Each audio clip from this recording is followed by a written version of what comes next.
Olá, senhoras e senhores, eu sou o professor Rodrigo de Moura Guedes. Estamos aqui no programa Saber Direito Responde, continuando o nosso estudo sobre o direito imobiliário. Estamos aqui com 3 acadêmicos convidados na bancada que vão formular perguntas para que a gente possa tentar responder e auxiliar na construção do conhecimento jurídico. O nosso primeiro acadêmico a formular perguntas é o Leandro. Seja bem-vindo, Leandro. Sua pergunta. Professor Guedes, o desvio da finalidade do imóvel locado com o conhecimento tácito da imobiliária provocaria direito de rescisão ao proprietário do imóvel? Ótima pergunta, Leandro. É preciso que nós tenhamos a compreensão de que existem aqui 2 relações jurídicas que precisam ser bem delimitadas. A primeira é a relação jurídica que é estabelecida entre o corretor ou a imobiliária que exerce a administração do imóvel, nesse caso, com o proprietário do imóvel. Aqui nós temos uma relação de consumo em que a imobiliária ou o corretor presta um serviço, realiza uma tarefa em favor do proprietário do imóvel, do comitente, aquele que contratou o seu serviço. E de outro lado, existe uma outra relação jurídica criada a partir de um outro contrato, que é o contrato de locação predial. A relação jurídica da locação predial é estabelecida entre o locador, quem cede o uso e gozo do bem, nessa hipótese pode até ser o proprietário desse imóvel, e o locatário, o inquilino, aquele que toma o uso e gozo do bem e paga a retribuição chamada aluguel ou renda. Muito bem, se o inquilino desvia a finalidade do imóvel, como foi apresentado na pergunta, com conhecimento tácito por parte da imobiliária, que tem a finalidade de administrar o imóvel, esse desvio de finalidade, ainda que tacitamente sabido e aceito pela imobiliária, não vincula necessariamente o locador. O locador, portanto, ao tomar conhecimento do desvio de finalidade com o qual ele não anuiu, poderá sim exigir a resolução do contrato, uma forma de extinção do contrato em virtude do inadimplemento de uma das obrigações contratuais. Além desta resolução contratual provocada pelo descumprimento desta obrigação por parte do inquilino, que desviou a finalidade do imóvel, é importante deixar claro que, se o locador sofrer algum prejuízo decorrente desse desvio de finalidade, a imobiliária, o corretor que estava administrando aquele imóvel, civilmente poderá ser responsabilizado buscando o ressarcimento de perdas e danos por ele sofrido, comprovadamente por ele sofrido. Vamos a alguma outra pergunta? O nosso querido colega acadêmico aqui presente, o Davi. Sim, professor Guedes. No que tange ao corretor de imóveis e ao cliente dele, incide a comissão de corretagem diante do negócio não concretizado entre eles? Também uma pergunta muito boa, Davi, uma pergunta muito pertinente. Porque, vejam, nós já sabemos e discutimos isso em outros momentos, a obrigação do corretor de imóveis é uma obrigação de resultado. Portanto, sabemos que o Código Civil, no seu artigo 725, estabelece ao corretor o direito de receber a comissão ou os honorários de corretagem, caso a intermediação por ele realizada dê um resultado útil, o que significa dizer, leve à celebração de um outro contrato, do contrato que estava sendo intermediado. Ora, em princípio, se não houver resultado útil, o corretor não poderá ou não terá o direito de ser indenizado. O importante aqui é percebermos situações distintas. Lá em Minas a gente diz uma coisa é uma coisa, outra coisa é outra coisa. Então é importante dizer, uma coisa é o corretor que, ao exercer o trabalho de mediação, não conseguiu gerar o resultado útil, qual seja a celebração do contrato que se pretendia celebrar. Outra coisa é o corretor que realiza a mediação, que atinge o resultado útil com a celebração do contrato, e este contrato posteriormente é desfeito, em razão, por exemplo, do arrependimento das partes. Ora, na primeira hipótese, não havendo resultado útil, o corretor não terá direito a receber os seus honorários, a sua comissão de corretagem. Na segunda hipótese, tendo gerado resultado útil, todavia, o contrato tendo sido desfeito, por exemplo, pelo arrependimento das partes, terá sim o corretor o direito a receber a sua comissão, os seus honorários de corretagem, em função do resultado útil atingido pelo seu trabalho. Vamos a mais uma pergunta agora com o Alex. Olá, professor. A minha dúvida é relativa às consequências jurídicas da desistência de um promissário comprador. Boa pergunta, uma pergunta extremamente oportuna, Alex, porque essa pergunta nos permite esclarecer um ponto extremamente controvertido na prática, não na literatura jurídica, não na lei, não na jurisprudência, mas na prática. Essa pergunta nos permite esclarecer a respeito do direito de arrependimento. Veja, o arrependimento é a regra nas relações contratuais ou o arrependimento é exceção à regra nas relações contratuais? Se nós pudermos admitir que o arrependimento passa a ser a regra, ora, então nós estamos admitindo uma completa insegurança nos negócios jurídicos. Porque a palavra empenhada, o negócio fechado, não precisa mais ser cumprido. Porque a qualquer momento, qualquer uma das partes pode então desistir do negócio, arrepender-se, a insegurança será total. Por esta razão, o princípio que se estabelece como regra geral nas relações contratuais é o princípio da obrigatoriedade, traduzido pelo brocardo latino pacta sunt servanda, ou seja, os contratos devem ser cumpridos. Uma lição que as nossas mães, os nossos pais nos ensinam desde meninos. Você não é obrigado a prometer, mas se você prometeu, você é obrigado a cumprir. Então você não é obrigado a contratar, mas se você contratou, você é obrigado a cumprir o que você contratou. Então o arrependimento não é regra, é exceção à regra. A desistência não é regra, a desistência é exceção à regra. E como exceção à regra, a desistência só pode ser admitida se for expressamente prevista, ou pela lei, ou no instrumento contratual. Vejam que as relações de consumo, os contratos de consumo, aqueles que criam relações de consumo, por força do que dispõe o artigo 49 do Código de Defesa do Consumidor, asseguram ao consumidor o direito de se arrepender em 7 dias. Todavia, não é para qualquer contrato de consumo. Esta previsão é específica no artigo 49 do Código de Defesa do Consumidor para os contratos de consumo celebrados fora do estabelecimento do fornecedor de produto. Portanto, também não é para qualquer contrato de consumo. Então, esta hipótese é uma em que a lei expressamente admite o arrependimento no prazo de 7 dias, a desistência, a devolução do produto. Salvo esta hipótese, o arrependimento precisa vir expresso no instrumento contratual.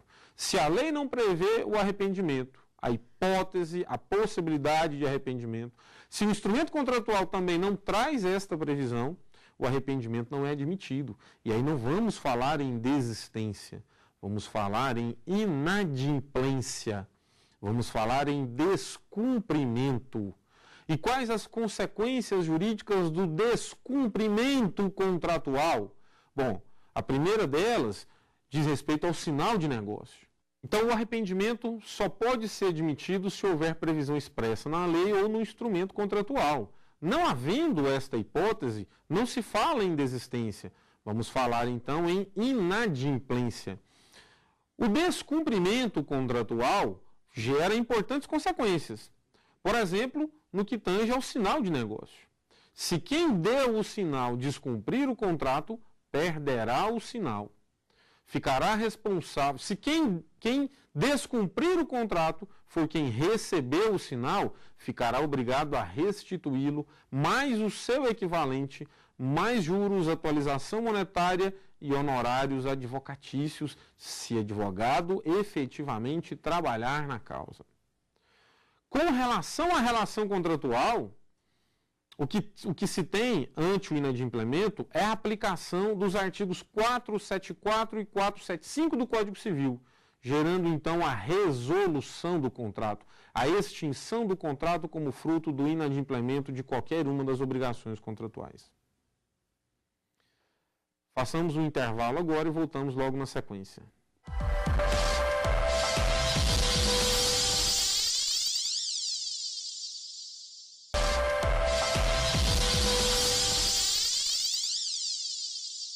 Estamos então de volta com o programa Saber Direito Responde. Continuamos aqui tentando esclarecer as dúvidas que nos são apresentadas. Voltamos então para uma pergunta do Leandro. Professor Guedes, a venda do imóvel pelo locador, sem a ciência do locatário, nasceria o direito do locatário em rescindir o contrato unilateralmente? Muito bem, Leandro. A sua pergunta tem um certo grau de complexidade. Porque, vejam vocês, nós estamos falando aqui do locatário que adquire o imóvel direto do locador, que é o proprietário, né? E que, portanto, tem legitimação, tem capacidade de alienar, poderia ter vendido para o inquilino, mas, todavia, existe um componente interessante nesta história, que é o corretor ou a imobiliária que faz a administração do imóvel. Então, a grande pergunta é, a imobiliária trabalhou e conseguiu um inquilino para ocupar aquele imóvel e pagar os aluguéis. E agora, aquele inquilino faz a compra do imóvel. Aquela imobiliária tem direito à comissão pela venda do imóvel, ela tem o direito de buscar cancelar esta venda se ela não receber a sua comissão? Acho que a pergunta vai mais ou menos por essa linha, não, Leandro? Então, vejam, precisamos aqui considerar que o proprietário não deixa de ter o poder de dispor do bem pelo simples fato de ter celebrado um contrato de locação, em que ele cede temporariamente o uso e gozo desse bem. Sendo ele proprietário, estando o bem livre e desimpedido, sendo um bem alienável, ele pode ser vendido. Perfeitamente. O locatário, sabemos nós, tem preferência na aquisição do imóvel locado. Caso o locatário adquira o imóvel diretamente do locador, a grande questão que se coloca, se a imobiliária tem direito a receber a comissão pela venda, ou se ela tem direito a rescindir o contrato de compra em função de não ter recebido sua comissão, passa pela análise do que consta do contrato de administração entabulado, celebrado entre o locador, como proprietário do imóvel, e a imobiliária como administradora da locação. É muito comum que nestes contratos haja cláusula prevendo que, se houver a compra do imóvel pelo inquilino, que foi, entre aspas, captado pelo corretor, pela imobiliária, aquela corretora, aquela imobiliária terá direito à comissão de corretagem. Se houver disposição contratual nesse sentido e voluntariamente a comissão não lhe for paga, terá ela o direito de buscar judicialmente o recebimento de tal importância. Agora, buscar a rescisão do contrato por ela não ter participado da negociação, não vejo como isso poderia ser possível. Próxima pergunta, Davi. Sim, professor. No meu caso, a minha pergunta se baseia numa situação que às vezes pode acontecer no curso de contrato. E se no caso, digamos, o locador queira entrar com um despejo, né, em relação, baseado numa denúncia, sendo que o contrato, na verdade, uma denúncia vazia, sem contrato, na verdade, é baseado em tempo determinado. Qual seriam as consequências jurídicas dessa situação? Ok, também uma pergunta pertinente. Vejam vocês que essa questão de retomada do imóvel por parte do locador é uma questão bastante controvertida. Porque, vejam, a lei do inquilinato, a atual lei do inquilinato, a lei 8.245 de 1991, com as alterações que lhe foram introduzidas posteriormente, estabelece lá no seu artigo 4º que, durante o prazo determinado para a vigência do contrato, o locador não pode reaver o imóvel locado. O locatário, todavia, poderá devolvê-lo, desde que pague a multa pactuada ou arbitrada judicialmente, proporcionalmente ao tempo de cumprimento do contrato, salvo nas locações build to suit, uma outra história. Mas, enfim, respondendo a esta pergunta do Davi, se o contrato está vigente por prazo determinado, por expressa disposição do artigo 4º, não haverá possibilidade do locador promover a retomada, ainda que fosse mediante denúncia motivada. ainda que fosse mediante denúncia cheia. Uma das hipóteses previstas nos incisos do artigo 47 da Lei do Inquilinato. Não podemos deixar de considerar que o interesse maior, o interesse que prevalece na relação locatícia é o interesse do inquilino, o interesse do locatário. Então, o locatário pode devolver durante a vigência determinada do prazo contratual. Todavia, o locador, neste intervalo de tempo, enquanto o contrato estiver vigente por prazo determinado, não poderá promover a denúncia do contrato, a retomada. Todavia, precisamos diferenciar denúncia do contrato com resolução contratual. Claro é que, na hipótese de um inquilino descumprir algum de seus deveres, será possível sim, mesmo durante a vigência determinada do prazo contratual, se o inquilino estiver descumprindo qualquer um de seus deveres, o locador poderá sim romper o contrato. Não mediante denúncia, mas mediante resolução contratual, pressupondo aí a propositura da competente ação de despejo para a retomada do imóvel. Alex. Professor Guedes, quais são os requisitos para a propositura de uma ação revisional de aluguel? Ação revisional de aluguel, tema interessantíssimo, Alex.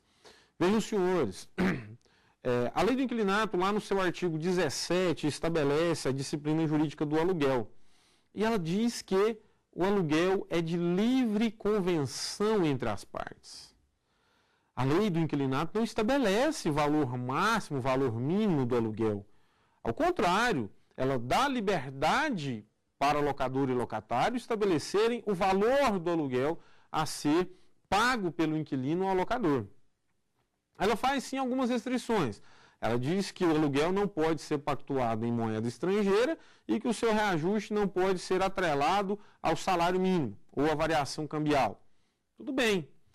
A ação revisional de aluguel tem o seu fundamento legal lá no artigo 19 da mesma lei, da Lei 8.245 de 91.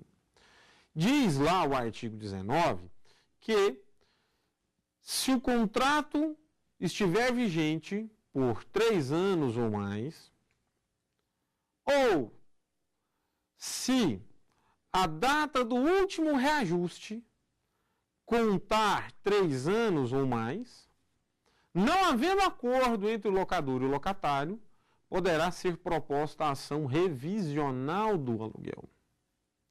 Logo surgem outras perguntas. Quem pode propor a ação revisional do aluguel? Em outras palavras, quem tem legitimidade ativa para a ação revisional de aluguel? É muito comum que pensemos que revisar o aluguel somente para reduzir o seu valor. Então, nesse sentido, a legitimidade ativa seria do inquilino. Este raciocínio não está totalmente correto. Porque o objetivo da ação revisional de aluguel é adequar o valor do aluguel ao preço de mercado. Portanto, se o contrato tiver sido celebrado por escrito, se tiver vigência por pelo menos 3 anos, ou for de 3 anos a data do último reajuste contratual, se não houver acordo entre locador e locatário, é possível, na hipótese de o aluguel estar abaixo do preço de mercado, que o locador proponha a ação revisional para aumentar o valor e adequá-lo ao preço de mercado. Mas, por outro lado, se o aluguel estiver acima do preço de mercado, é possível, então, que o locatário proponha a ação para reduzi-lo e adequá-lo ao preço de mercado. Então, respondendo à sua pergunta, Alex, quais são os requisitos necessários para a propositura da ação revisional de aluguel? Primeiro, que não haja acordo entre locador e locatário quanto ao valor do novo aluguel. E segundo, que haja 3 anos de vigência do contrato ou, no mínimo, 3 anos da data do último reajuste contratual. Bem, o nosso tempo já se esvai e eu quero agradecer a presença dos 3 acadêmicos que aqui estiveram colaborando conosco. Quero novamente agradecer a paciência de vocês que estão aí nos ouvindo, nos assistindo. Espero ter contribuído, espero ter colaborado e fico à sua inteira disposição. Se quiserem mandar algum e-mail com alguma dúvida, alguma pergunta, fiquem à vontade, a gente estará à disposição para respondê-los também. Muito obrigado a todos por sua atenção e sua paciência. Encerramos aqui este nosso programa Saber Direito Responde. Tem dúvida sobre o assunto? Mande um e-mail para nós, saberdireito@stf.jus.br. Você também pode estudar pela internet acessando o site www.tvjustiça.jus.br.